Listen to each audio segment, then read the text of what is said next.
Hello guys, today I am going to teach you some structure of English speaking by which you can make your English very well. आपकी English को और ज़्यादा strong करने के लिए, उसको और ज़्यादा इंप्रूवमेंट करने के लिए मैं आपके लिए कुछ और स्ट्रक्चर लाया हूँ जिनका इंग्लिश स्पीकिंग बहुत ज़्यादा इस्तेमाल है। तो हमारा पहला स्ट्रक्चर है आई बिगिन टू वर्क की फर्स्ट फॉर्म प्लस ऑब्जेक्ट, जिसका मतलब होता है मैं एक्शन करने लगता हूँ। जैसे मैं जाने लगता हूँ, मैं आने लगता हूँ, मैं सोचने लगता हूँ, मैं देखने लगता हूँ, मैं काम करने लगता हूँ, मैं इंग्लिश बोलने लगता हूँ, या मैं किसी कार्य को शुरू करता हूँ। बिगिन का मतलब जो है किसी कार्य को शुरू करना है, ठीक है, या मैं किसी एक्शन को करने लगता हूँ। तो हम इससे संबंधित एक एग्जाम्पल लिख लेते हैं, उसके बाद हम उसको प्रैक्टिस करते हैं। चलिए, मैं सोचने लगता हूँ, I begin to think, I begin to think, मैं सोचने लगता हूँ, ठीक।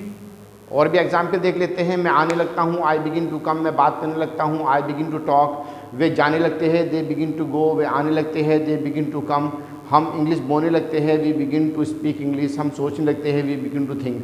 तो ऑल द स्टूडेंट, आपने जो है बिगिन टू को यहाँ पर सीखा है, इसको हम अपने जो है सब्जेक्ट के अकॉर्डिंग प्रैक्टिस कर लेते हैं। सब्जेक्ट चेंज करने से हमारे इंग्लिश के अंदर और ज़्यादा इंप्रूवमेंट आता है, उसको हम कहने लगते हैं। चलिए, वह जाने लगता है, ही बिगिन्स टू गो। ये प्रेजेंट डेफिनेट का सेंटेंस है, बिगिन टू, ठीक है। यहाँ पर बिगिन जो है प्रेजेंट डेफिनेट की फॉर्म है, जिसको सिंगल नंबर एक वचन कर्ता में हम जो है अपनी फर्स्ट फॉर्म के अंदर जो है एस, ई एस या आई एस को जोड़ देते हैं, ठीक है। तो हम यहाँ पर हमारे ही, सी, इट सिंगल नंबर सब्जेक्ट हैं, तो इसलिए हम बिगिन को बिगिन्स कर देंगे, ठीक है। वह जाने लगता है, ही बिगिन्स टू गो। वह आने लगती है, सी बिगिन्स टू कम। यह लड़ने लगता है, इट बिगिन्स टू फाइट। वे बात करने लगते हैं, दे बिगिन टू टॉक। हम सोचने लगते हैं, वी बिगिन टू थिंक्स। मैं लिखने लगता हूँ, आई बिगिन टू राइट। और तुम पढ़ाने लगते हो, यू बिगिन टू टीच। तो आपने जो है बिगिन टू का प्रयोग सीख लिया है, जिसका मतलब होता है मैं कोई कार्य करने लगता हूँ, मैं आने लगता हूँ, मैं जाने लगता हूँ, बात करने लगता हूँ, मैं सोचने लगता हूँ। तो इस तरीके के सैकड़ों सेंटेंस हम ऐसे बनाते हैं जिनको हम बिगिन टू से बना सकते हैं, ठीक है। चलिए, तो हम बिगिन टू को अब बिगैन टू से सीखते हैं। बिगिन टू को बिगैन टू से सीखते हैं। तो बिगिन की जो सेकंड फॉर्म होती है पास में, वो बिगैन होती है। तो बिगैन टू का मतलब होता है मैं एक्शन करने लगा, ठीक है, मैं जाने लगा, मैं सोचने लगा, मैं समझने लगा।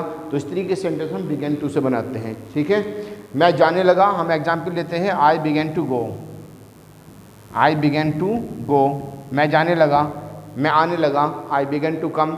मैं बात करने लगा, आई बिगैन टू टॉक। मैं सोचने लगा, आई बिगैन टू थिंक्स। मैं लिखने लगा, आई बिगैन टू राइट। चलिए, इसकी भी हम प्रैक्टिस अपने सब्जेक्ट के अकॉर्डिंग कर लेते हैं, ठीक है।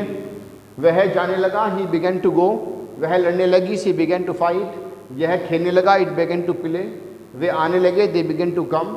हम लिखने लगे, वी बिगन टू राइट। मैं सोने लगा, आई बिगन टू स्लीप। और तुम बात करने लगे, यू बिगन टू टॉक। तो all the student, you can use this type the structure in English speaking. अपनी इंग्लिश स्पीकिंग में इस तरीके स्ट्रक्चर इस्तेमाल कीजिए और उनको उसके द्वारा अपनी इंग्लिश को और ज़्यादा मजबूत कीजिए। That's all.